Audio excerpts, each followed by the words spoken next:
Hello dear student, I welcome you again in this Sachchidanand learning channel. Student, आप देख रहे हैं क्लास 10th का विज्ञान 2019 का पेपर। यह पेपर बहुत ही महत्वपूर्ण है। डायरेक्टली आपके आगामी एग्जाम में इसमें से आ सकते हैं क्वेश्चन आंसर। यूपी बोर्ड का यह पेपर है। बहुत ही महत्वपूर्ण क्वेश्चन इसमें समाहित किए गए हैं। इस पेपर को स्टडी कर लेने के उपरांत आपको बहुत अच्छी नॉलेज होगी इस पेपर के संदर्भ में, अब आगामी एग्जाम के संदर्भ में। तो आइए हम लोग देखते हैं कि कैसे क्वेश्चन इसमें दिए गए हैं। 3 खंडों में बटा हुआ है, खंड क, ख और ग। इसमें भौतिक विज्ञान और रसायन विज्ञान तथा जीव विज्ञान रखा गया है। स्टूडेंट, यदि पहली बार हमारे चैनल पर हैं तो चैनल सब्सक्राइब करना ना भूलें, ताकि जैसे ही मैं कोई वीडियो अपलोड करता हूँ आप तक इजीली पहुँच पाए। देखिए, आइए पढ़ते हैं हम लोग। खंड क देखें, अवतल दर्पण द्वारा किसी वस्तु का सीधा बड़ा प्रतिबिंब बनाने के लिए उसको रखना होगा कहाँ। देखिए, कोई अवतल दर्पण होता है और उसका सीधा और बड़ा प्रतिबिंब बनाना है तो एक ही शर्त होती है कि उस वस्तु को दर्पण के ध्रुव और फोकस के बीच रखा जाए, तभी वह सीधा और बड़ा बनेगा।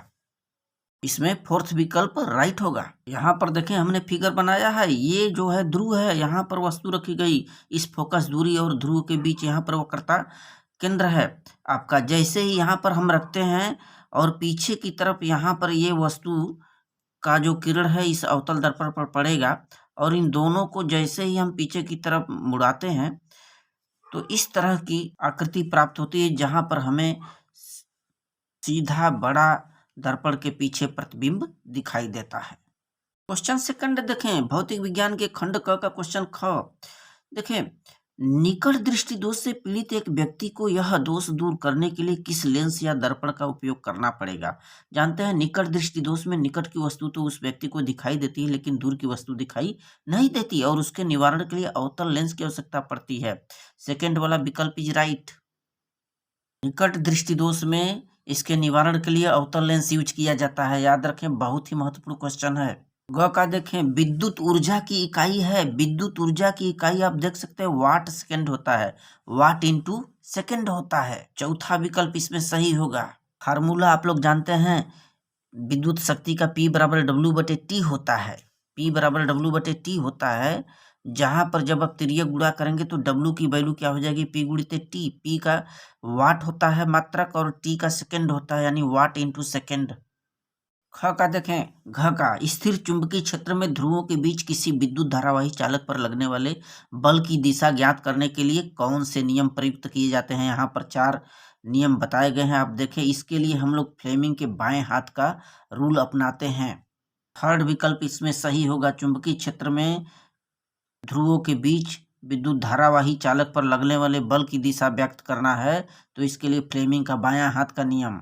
और फ्लेमिंग के बाएं हाथ का रूल ये है कि यदि हम अपने बाएं हाथ की तर्जनी अंगुली, मध्यमा और अंगूठे को एक दूसरे के लंबवत रखें तो इस यहाँ पर होता क्या है कि यदि यह जो अंगूठे के पास वाली जो ये आपका तर्जनी अंगुली है, यह चुंबकीय क्षेत्र B की दिशा को व्यक्त करे और मध्यमा धारा की दिशा को व्यक्त करे तो अंगूठा क्या है, उस पर लगने वाले बल की दिशा को व्यक्त करता है। फ्लेमिंग के बाएं हाथ का नियम बहुत ही महत्वपूर्ण है, जरूर यूपी बोर्ड में आएगा। क्वेश्चन नंबर दूसरा का क देखें, दूरदृष्टि दोष क्या है, इसका निवारण के लिए कौन से लेंस का प्रयुक्त करना पड़ेगा या इस दोष को कैसे दूर किया जाएगा। तो देखिए, बहुत ही महत्वपूर्ण क्वेश्चन, हर वर्ष यूपी बोर्ड में निकट दृष्टि दोष, दूरदृष्टि दोष। दूरदृष्टि दोष में दूर की वस्तु दिखाई देती है परंतु निकट की नहीं, और इसके निवारण के लिए उत्तल लेंस लगाते हैं। बहुत ही इंपॉर्टेंट क्वेश्चन है यूपी बोर्ड के लिए। दूसरे का ख देखें, प्रकाश के प्रकीर्णन से क्या समझते जानते हैं कि प्रकाश की किरणें वातावरण में जो वायु, धूल, मिट्टी के कण होते हैं, ये प्रकाश ऊर्जा को अवशोषित करके चारों दिशाओं में पुनः चारों दिशाओं में फैला देते हैं उन विकिरणों को, अर्थात उस प्रकाश ऊर्जा को। यह घटना जो है प्रकीर्णन कहलाती है। इस प्रकार की घटना को प्रकाश का प्रकीर्णन कहते हैं। क्वेश्चन नंबर दूसरे का ग देखें, कांच का अपवर्तनांक यहाँ पर दिया है, वायु में प्रकाश की चाल भी 3 × 10⁸ मीटर पर सेकंड दिया है। कांच में प्रकाश का चाल पूछ रहा है तो यहाँ पर अपवर्तनांक से संबंधित चीज, कांच का अपवर्तनांक बराबर निर्वात में प्रकाश की चाल बटे कांच में प्रकाश की चाल, ये फार्मूला अप्लाई करें। अच्छा, 10वीं भौतिक विज्ञान में क्वेश्चन आंसर न्यूमेरिकल क्वेश्चन भी आते हैं। तो जैसे ही ये फार्मूला अप्लाई करेंगे, यहाँ पर कांच का अपवर्तनांक दिया है और प्रकाश की चाल भी, निर्वात में प्रकाश की चाल भी आपको पता है, सीधे तिर्यक गुणा करके कांच में प्रकाश की चाल हम लोग निकाल लेते हैं। 2 × 10⁸ मीटर प्रति सेकंड आएगा।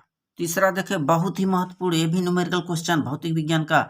यहाँ पर प्रतिरोध दिया गया है, यहाँ पर एक परिपथ देख रहे हैं जहाँ पर कि R1, R2, R3 ये प्रतिरोध 15 ओम, 10 ओम, 30 ओम दिए गए हैं और ये जान रहे हैं ये तीनों जो है समांतर क्रम में हैं। यहाँ पर दूसरा जो फिगर बनाया है इसमें R4 और R5 भी समांतर है, तो इस समांतर क्रम में समतुल्य प्रतिरोध निकाल लेंगे, इस फिगर का भी और इस फिगर का। निकालने के बाद जब इसको हम लोग खोलेंगे तो इस श्रेणी क्रम में आएगा। श्रेणी क्रम का मतलब कि टोटल हम प्रतिरोध योग कर दें, जोड़ दें। तो यहाँ पर इस परिपथ में टोटल प्रतिरोध पूछ रहा है, धारा R की मान पूछ रहा है, धारा I की वैल्यू पूछ रहा है। जैसे ही R का टोटल वैल्यू निकल जाएगा, देख लें यहाँ पर हमने सॉल्व किया है। पहले इस फिगर का हम लोग, चूंकि ये सभी आपके समांतर क्रम में है, तो इसका हम समतुल्य प्रतिरोध का एक फार्मूला रखते हैं। इसको हमने मान लिया कि 1/RA है, स्मॉल a। तो इसके लिए 1/R1, 1/R2 प्लस 1/R3 सबका योग करेंगे और इसका 1/5 आ रहा है, काटने पर लसा लेकर के सब तिर्यक गुणा करेंगे तो RA की वैल्यू यहाँ पर आ रही है 5 ओम। इसी प्रकार से ये जो फिगर सेकंड दिख रहे हैं यहाँ पर भी समतुल्य प्रतिरोध निकालेंगे। तो इसका समतुल्य प्रतिरोध जैसे निकालेंगे तो ये RB की वैल्यू 4 ओम आएगी, यानी कि 5 ओम और 4 ओम टोटल जब हम लोग खोलेंगे तो ये श्रेणी क्रम में प्राप्त होगा। श्रेणी क्रम के सूत्र यही होता है, टोटल प्रतिरोध बराबर R1 + R2 यानी RA + RB जोड़ेंगे तो 9 ओम आएगा। बहुत ही इंपॉर्टेंट सवाल है, ऐसा क्वेश्चन जरूर आता है यूपी बोर्ड में। अब हमें पूछ रहा है कि धारा की वैल्यू पूछ रहा है। फार्मूला हम लोग जानते हैं ओम के नियम से, V = IR होता है। अब V की वैल्यू हमें 18 वोल्ट दिया गया है, 18 वोल्ट यहाँ पर दिया है V की वैल्यू, और काटने पर ये प्रतिरोध गुणित I जैसे ही हम करते हैं और काटने पर हमें धारा की वैल्यू एम्पियर में 2 एम्पियर निकल आई। अब तीसरा का अथवा में दिया है 2 विद्युत लैंप जिनके अनुमतांक 100 वाट और 220 वोल्ट तथा 200 वाट और 220 वोल्ट हैं, इनको संयोजित किया गया है। यहाँ पर तो विद्युत मेंस में बहने वाली धारा I की वैल्यू पूछ रहा है। तो यहाँ पर हम देख पा रहे हैं कि इनकी जो शक्तियाँ हैं, वोल्टता तो समान है 220 वोल्ट, लेकिन यहाँ पर 100 वाट और यहाँ पर 200 वाट, तो टोटल शक्ति हो जाएगा यहाँ पर P की वैल्यू 300 वाट और V की वैल्यू 220। तो हम जानते हैं P = VI होता है और हमें I की वैल्यू पूछ रहा है विद्युत धारा का। P = VI जैसे ही रखते हैं और इसमें वैल्यू मान रखते हैं, P की वैल्यू दिया है, V की वैल्यू 220 वोल्ट है, I का वैल्यू तिर्यक गुणा करके यहाँ पर भाग देकर हल कर लें। इसको काटेंगे 15/11 आएगा, 1.36 एम्पियर आएगा। तीसरे का ख यहाँ पर क्वेश्चन दिया है न्यूमेरिकल क्वेश्चन कि मोटरसाइकिल में पीछे का दृश्य देखने के लिए 5 मीटर वक्रता त्रिज्या वाले उत्तल दर्पण लगा है और वहाँ पीछे से आ रही दूसरी मोटरसाइकिल जो 5 मीटर की दूरी पर है, तो उसके प्रतिबिंब की स्थिति, प्रकृति व साइज पूछ रहा है। तो यहाँ पर देख रहे हैं उत्तल लेंस लगा हुआ है, F = होता है R/2। वक्रता त्रिज्या आपका 5 दिया है, तो F की वैल्यू हम लोगों को पता हो गया। दर्पण की वस्तु से दूरी, चूंकि यहाँ पर उत्तल दर्पण है तो वस्तु की दूरी यहाँ पर निगेटिव में आएगा -5। क्वेश्चन पेपर में दे रखा है। प्रतिबिंब की स्थिति पूछ रहा है। हम जानते हैं कि 1/F = 1/V + 1/U होता है ये दर्पण की स्थिति में। अब यहाँ पर हम क्या करते हैं, साधारणतः इसमें सबकी वैल्यू रख देते हैं। मान रखने पर हमें V की वैल्यू प्राप्त हो जाती है। ठीक, अब V की वैल्यू निकल आई। यहाँ पर हमने आवर्धन का भी सूत्र रखा जिससे कि प्रतिबिंब की स्थिति मालूम चले। यहाँ से प्रतिबिंब आभासी बनेगा, वस्तु की लंबाई का 1/3 गुना बनेगा। आभासी इसलिए कि इसकी वैल्यू जो आती है I है वो धनात्मक I है, पॉजिटिव। अथवा तीसरे के ख में अथवा यहाँ दिया है अवतल लेंस की फोकस दूरी दे रखा है 15 सेंटीमीटर और लेंस से 30 सेमी दूर रखी कोई वस्तु प्रतिबिंब कहाँ बनेगा, उस वस्तु का प्रतिबिंब पूछ रहा है, V की वैल्यू पूछ रहा है और आवर्धन M की भी गणना करना है। तो इसके लिए हम 1/F = 1/V - 1/U का फार्मूला रखते हैं। U की वैल्यू -30 में दिया है, फोकस दूरी भी यहाँ पर निगेटिव में दे रखा है, माइनस में ही होता है। तो जैसे ही ये हल करेंगे हम यहाँ पर क्वेश्चन नंबर 4, यहाँ पर देखिए विद्युत मोटर का कार्यकारी सिद्धांत क्या है। तो विद्युत मोटर एक ऐसा यंत्र होता है जिसके द्वारा विद्युत ऊर्जा को सीधे हम लोग यांत्रिक ऊर्जा में बदल लेते हैं।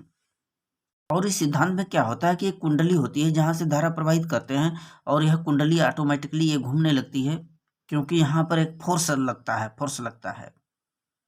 चौथा का अथवा वाला यहाँ पर दिया है प्रत्यावर्ती विद्युत धारा जनित, इसी को हम लोग डायनमो भी बोलते हैं। तो डायनमो का क्या सिद्धांत है? वह एक ऐसा यंत्र होता है जिससे हम लोग वैद्युत ऊर्जा को सीधे यांत्रिक ऊर्जा को सीधे वैद्युत ऊर्जा में कन्वर्ट कर लेते हैं प्रत्यावर्ती धारा डायनेमो के द्वारा, जिसमें प्रमुख रूप से 2-3 पार्ट इंपॉर्टेंट होता है। चुंबकीय क्षेत्र होता है, कुंडली होता है, सर्पी वलय होते हैं। यहाँ पर आप देख लीजिए, बहुत ही इंपॉर्टेंट एक क्वेश्चन है जो कि यूपी बोर्ड में आते हैं अक्सर करके। यहाँ पर एक आर्मेचर या कुंडली लगी हुई ABCD और यही जो है घूमता रहता है। जैसे जैसे चुंबकीय कुंडली जो है दक्षिणावर्त दिशा में घूमती है, यहाँ पर चुंबकीय फ्लक्स में परिवर्तन होता है और विद्युत वाहक बल तथा विद्युत धारा उत्पन्न हो जाती है और यहाँ पर एंगल भी बदल जाते हैं। बहुत ही महत्वपूर्ण क्वेश्चन है, इस क्वेश्चन को आप सॉल्व कर लेंगे। यहाँ से देखिए खंड ख जो है आपके केमिस्ट्री का क्वेश्चन है, प्रोपेनाल, इसमें से प्रोपेनाल है, छाटना है, 4 विकल्प दिए हैं। देखिए एल्कोहल का एक सूत्र होता है CnH2n+1OH होता है। अब उसके आधार से आप ज्ञात कर लेंगे कि कौन सा प्रोपेनाल है। अब प्रोपेन का मतलब होता है कि कार्बन 3 होगा, तो जैसे ही इस सूत्र में रखेंगे यहाँ पर 3, यहाँ 3 दूनी 6, 1 7 हो जाएगा और OH लग जाएगा, C3H7OH, यही प्रोपेनाल है। चौथा विकल्प इसमें सही होगा। क्वेश्चन नंबर ख का देखें, 5वें का ख, खाद्य पदार्थों को सुरक्षित रखने के लिए डिब्बों में जिंक के स्थान पर टीन का लेपन होता है। टीन का लेपन इसलिए होता है कि टीन की अभिक्रियाशीलता कम होती है, तो इसमें दूसरा जो विकल्प है ये सही होगा। 5वें का ग देखें, बेकिंग पाउडर। बेकिंग पाउडर को सोडियम बाइकार्बोनेट बोलते हैं। इसको गर्म करने से कौन सी गैस निकलती है? तो जब उसको हम लोग हीट कराएंगे तो कार्बन डाइऑक्साइड गैस निकलती है। फार्मूले को देख लें। अब जैसे ही सोडियम बाइकार्बोनेट को हम लोग हीट कराएंगे यहाँ पर 2 मॉलिक्यूल रख करके, तो सोडियम कार्बोनेट बनेगा, Na2CO3 निकलेगा प्लस वाटर इसमें से निकलेगा, चूंकि यहाँ पर 2 लगाए हैं, H2O + CO2 गैस। क्वेश्चन 6 को देखें, क्या होता है जब एथेनॉल की क्षारीय पोटेशियम परमैंगनेट से क्रिया कराते हैं? देखिए एथेनॉल का सूत्र C2H5OH होता है। पोटेशियम परमैंगनेट के MnO4 की उपस्थिति में हम क्रिया कराते हैं तो इसका ऑक्सीडेशन होने लगता है। ऑक्सीडेशन की क्रिया में ये एसिटिक अम्ल बनाता है, एथेनोइक अम्ल। इथेनॉल को इस तरह से लिख सकते हैं, CH3CH2OH लिख सकते हैं। अब KMnO4 का मेन वर्क यही है कि ये ऑक्सीडाइज करेगा, इसको ऑक्सीजन देगा। तो जैसे ही इसको ऑक्सीकृत करेगा, यहाँ से 2 ऑक्सीजन इसके साथ क्रिया करेगा, इसमें से H2O निकलेगा, करेक्ट, और ये एथेनोइक एसिड बना लेगा। बहुत ही इंपॉर्टेंट क्वेश्चन रखेगा। दूसरा क्वेश्चन देखिए, इसमें सूर्य के प्रकाश की प्रेजेंटेशन में जब मीथेन की अभिक्रिया क्लोरीन गैस से होती है, तो जानते हैं सूर्य के प्रकाश की उपस्थिति में जब क्लोरीन गैस की इसकी अभिक्रिया होगी मीथेन के साथ, तो ये क्लोरोमीथेन बनाएगा, मेथिल क्लोराइड बनाता जाता है। यानी कि जो क्लोरीन परमाणु है मेथेन के हाइड्रोजन को रिप्लेस करता जाता है। जैसे Cl2 का इस पर क्रिया कराएंगे तो HCl इसमें से निकलेगा, एक HCl निकलेगा और एक जो क्लोरीन परमाणु है इसके स्थान पर आ जाएगा। देख ले CH3Cl, एक क्लोरीन यहाँ से इस हाइड्रोजन को, एक हाइड्रोजन को हटाया, यहाँ पर आ गया। इस तरह से आगे ये प्रक्रिया बढ़ती जाती है। 6वां का ख देखे, कॉपर ग्लास अयस्क से किस प्रकार से तांबा अलग किया जाता है, विगलित किया जाता है? तो कॉपर ग्लास का सूत्र होता है Cu2S। इसमें क्या होता है कि कॉपर ग्लास को वायु में हीट किया जाता है, वायु में गर्म किया जाता है, जिससे ऑक्सीकृत होती है। यहाँ से वायु के साथ इसकी क्रिया कराएंगे Cu2S का, क्यूप्रस सल्फाइड का, तो यहाँ पर आपको क्यूप्रस ऑक्साइड बनेगा, Cu2O में कन्वर्ट होगा, प्लस SO2 कुछ निकलेगा। फिर ये जो 2Cu2 है इसके साथ कुछ जो शेष कॉपर ग्लास बचेगा उसके साथ पुनः अभिक्रिया कराते हैं, तो हमें यहाँ पर 6 Cu कॉपर के रूप में प्राप्त हो जाती है और SO2 पूरी तरह से निकल जाता है। प्रश्न 7 देखें, यहाँ पर आपको इक्वेशन बताना है। निम्नलिखित अभिक्रियाओं को संतुलित समीकरण के रूप में लिखिए। पहला, तनु सल्फ्यूरिक अम्ल दानेदार जिंक के साथ अभिक्रिया कराती है। जब सल्फ्यूरिक अम्ल पर हम जिंक की अभिक्रिया कराते हैं तो जिंक सल्फेट बनता है प्लस हाइड्रोजन गैस रिलीज होती है। उसी तरह दूसरा दिया है कि हाइड्रोक्लोरिक अम्ल जब एल्युमिनियम चूड़ से क्रिया करेगा, तो जब हाइड्रोक्लोरिक अम्ल का हम एल्युमिनियम चूड़ से क्रिया कराते हैं तो एल्युमिनियम क्लोराइड बनेगा प्लस हाइड्रोजन गैस रिलीज होता है। दोनों का इक्वेशन चेक करें, बहुत ही महत्वपूर्ण है इक्वेशन, ये चेक कर लें, देख लें। देखिए H2SO4 प्लस जैसे ही जिंक की अभिक्रिया कराएंगे ZnSO4 निकलेगा प्लस यहाँ से हाइड्रोजन गैस अवमुक्त होगा। साथ ही साथ यहाँ पर सेकंड वाला दिया है कि हाइड्रोक्लोरिक, यहाँ से हम 6 HCl लेंगे और यहाँ से एल्युमिनियम की 2 मात्रा लेते हैं ताकि हमें एल्युमिनियम क्लोराइड प्राप्त होगा, aluminium trichloride plus hydrogen gas यहाँ से रिलीज होगी। 7वें का ख देखें, कार्बन के कौन से 2 विशिष्ट गुण धर्म होते हैं जिनके कारण कार्बन असंख्य यौगिक बना लेते हैं? तो जानते हैं कार्बन की संयोजकता वैलेंसी 4 होती है और इस अपने 4 वैलेंसी की वजह से हाइड्रोजन या अन्य तत्वों से मिलकर के तमाम यौगिक बना लेती है। और इसमें श्रृंखलन का गुण होता है कार्बन में, जो कि अपनी बढ़ती हुई श्रृंखला से तमाम यौगिकों का निर्माण करती है। बहुत ही इंपॉर्टेंट क्वेश्चन है, आगे चेक करेंगे। 7ख का दूसरा दिया है, देखिए ब्रोमोपेंटेन के संरचनात्मक सूत्र लिखें। पेंटेन का मतलब कि आपके पास 5 कार्बन होगा, 1 2 3 4 5। अब ब्रोमो है तो Br लगा दीजिए, क्योंकि यहाँ पर इसकी बैलेंसी चेक करें, कार्बन की 4 बैलेंसी होती है, तो यहाँ पर 2-2 लगा हुआ है। एक हाइड्रोजन यहाँ से जोड़े 3 हो गया, एक 4 हो गया, 2-2 हाइड्रोजन जोड़ते जाइए 4 होता जाएगा। इस तरह से ये ब्रोमोपेंटेन का स्ट्रक्चर बनेगा, देख लें इसे। 7वां का ग पूछ रहा है, मेंडलीव की आवर्त सारणी किस नियम पर आधारित थी? तो मेंडलीव की जो आवर्त सारणी का नियम है, तत्वों के भौतिक और रासायनिक गुण उनके परमाणु भारों के आवर्ती फलन होते हैं, लेकिन जो आधुनिक आवर्त नियम है, परमाणु क्रमांकों के आवर्ती फलन होते हैं तत्वों के भौतिक और रासायनिक गुणधर्म। 7वां का देखें, साबुन अथवा अपमार्जक की सफाई प्रक्रिया किस समूह पर आधारित है? देखिए साबुन क्या होता है, यह इस प्रक्रिया में जब सफाई प्रक्रिया होती है किसी तेल या मटमैले कपड़ों के साथ, तो इसमें एक मिसल जैसी स्ट्रक्चर बनाई जाती है, जिसके 2 सिरे होते हैं, एक होता है हेड और दूसरा होता है टेल। हेड को हम लोग कहते हैं जलरागी, जो कि पानी के अंदर की तरफ होता है, और जल विरागी सिरा ये टेल होता है, जो कि मटमैले या तेल के पास होता है। और इस तरह से ये जलरागी जो सिरा बाहर पानी की तरफ है, उस मटमैले चीजों को अंदर की तरफ खींच लेता है और कपड़े साफ हो जाते हैं। प्रश्न 8 देखें, यहाँ पर दिया साबुनीकरण क्या है? तो यहाँ पर उच्च अणुभार वाले जो मोनोकार्बोजिलिक अम्ल होते हैं, उनकी अभिक्रिया सोडियम या पोटेशियम लवण से कराते हैं, जो जल अपघटित होकर के साबुन का निर्माण करता है, जैसे सोडियम स्टीयरेट। ये साबुन का फॉर्मूला सोडियम स्टीयरेट। अगला क्वेश्चन है, सजाती श्रेणी क्या है? 8वां का देखें सेकेंड वाला। तो सजाती श्रेणी क्या होता है कि जब अणुसूत्र समान होते हैं या समान क्रियात्मक समूह हो या अणुसूत्र वाले ऐसे कार्बनिक यौगिक जिनमें CH2 का अंतर होता है, और उस आधार से हम उनकी जब व्यवस्थित क्रम होती है तो एक प्रकार की श्रेणियां प्राप्त होती जाती हैं, इन्हें हम सजाती श्रेणी कहते हैं। जैसे methane, ethane, propane, butane, CH2 इसमें CH2 जोड़ेंगे तो एथेन प्राप्त होगा, इसमें जोड़ेंगे तो प्रोपेन प्राप्त होगा, इस तरह से बढ़ती जाती है। अगला क्वेश्चन ख देखें हैं, 8वां ख, प्लास्टर ऑफ पेरिस बनाने की विधि और उपयोग बताना है। तो जिप्सम को हम लोग बोलते हैं कैल्शियम सल्फेट डाइहाइड्रेट। उसको हम लोग क्या करते हैं, 120 ताप पर गर्म करके निर्जलीकरण करते हैं, वाटर निकालते हैं, और हमें प्लास्टर ऑफ पेरिस प्राप्त होता है। जिप्सम का फार्मूला देख लें, कैल्शियम सल्फेट, यहाँ 2 molecule H2O dot 2 molecule H2O लगा देंगे। इसको जब 120 डिग्री पर हीट करेंगे तो कैल्शियम सल्फेट डाट 1/2 H2O प्राप्त होगा, और यहाँ से 3/2 H2O निकल जाएगा। 1/2 और 3/2 दोनों को जोड़ेंगे तो यहाँ पर बैलेंसेस 2 आएगा। ठीक, इसको हम लोग बोलते हैं प्लास्टर ऑफ पेरिस।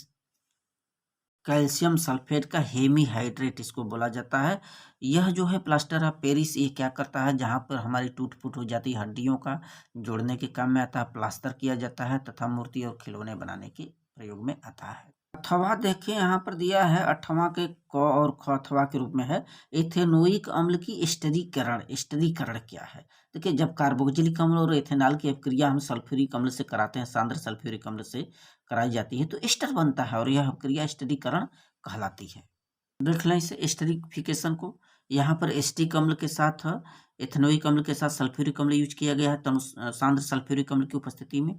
ठीक है, तो इसकी कंडीशन में यहाँ पर हम लोगों को एथिल एस्टेट प्राप्त होगा। ये C2H5 इसमें आकर जोड़ दिया जाएगा, और यहाँ से H2O बाहर निकाल लिया जाता है, H2O को यहाँ से एस्टर बनता है। और जब इस एथेनोइक अम्ल से प्रक्रिया हम सोडियम हाइड्रोक्साइड की क्रिया करा देंगे तो सोडियम एस्टेट बनता है, और इसमें सोडियम बाइकार्बोनेट से कराते हैं तो भी सोडियम एस्टेट बनता है, प्लस CO2 प्लस H2O निकलता है।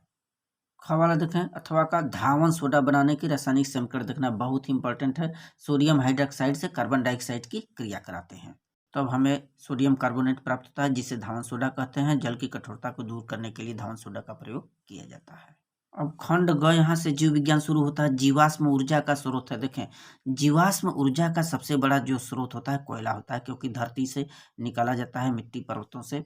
बड़े बड़े वृक्ष जब धरती के अंदर दबकर सड़ करके गलते हैं तो वहां से जीवाश्म रूपी कोयला बनता है। ख वाला देखे तीसरा सही है। क का ख का देखे विकास की दृष्टि से मानव से सबसे पहले जो निकटवर्ती प्राणी रहा है वो चिंपैंजी है। ये चौथा विकल्प सही होगा।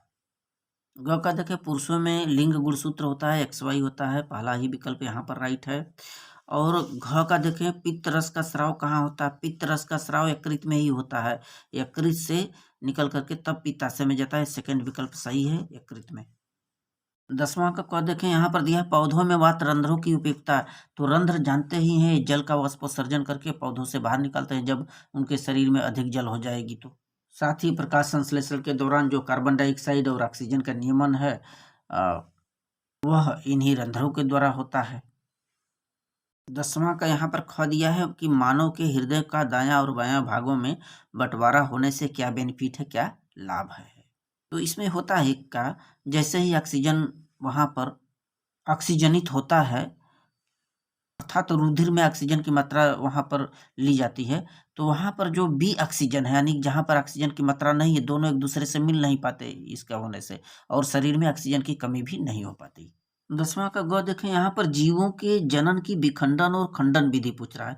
तो विखंडन वह प्रोसेस है जिसमें क्या होता है कि कोई भी जीव परिपक्व होकर के दो या दो से अधिक उसके जो सेल होते हैं कोशिकाओं में बढ़ जाता है, जैसे अमीबा है, पैरामीशियम है। जबकि खंडन में क्या होता है? खंडन में कोई भी बहुकोशिकीय जीव जैसे हाइड्रा है, स्पाइरोगाइरा है, वो वृद्धि करता है और वृद्धि करके उसका शरीर जो है दो भागों में टूट जाएगा। दो या दो से अधिक भाग में टूट सकता है। जैसे हाइड्रा देखते हैं, हाइड्रा के उसके अंग से कहीं भी कोई भी टूट करके एक नया हाइड्रा बन जाता है। क्वेश्चन 11वां देखें, जैव निम्नीकरण और अजैव निम्नीकरण क्या है और हमारे पर्यावरण पर क्या प्रभाव पड़ता है? देखिए, प्रकृति में कुछ ऐसे पदार्थ होते हैं जो कि स्वतः विघटित होते रहते हैं, या तो सूक्ष्म जीवों द्वारा या तो सूर्य के प्रकाश से। ठीक, उन्हें जैव निम्नीकरण कहते हैं। इसमें होता क्या है कि धरती की उर्वरा शक्ति धीरे धीरे कमजोर होती जाती है उनके सड़ने गलने से।